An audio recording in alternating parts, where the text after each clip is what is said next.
College start 4 years అవుతుంది sir. మాకు campus ఇవ్వలేదు. ఇక్కడ టెంపరీ ఉండమని ఇచ్చారు. మొన్న డిగ్రీ వాళ్ళు మాకు సంబంధించిన కరెక్ట్ ల్యాబ్స్ లేవు. ల్యాబ్స్ కోసం కొండగట్టుకు వెళ్ళాల్సి వస్తుంది.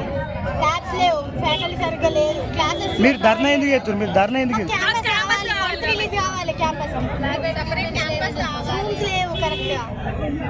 ఒక క్లాస్ కంటే ఒక రూమ్ అంటూ ఏది లేదు సార్. ల్యాబ్స్ కూడా లేదు. మాకు ల్యాబ్స్ ఇంకా జరగట్లేదు. ఫీల్డ్కి వెళ్ళలేదు.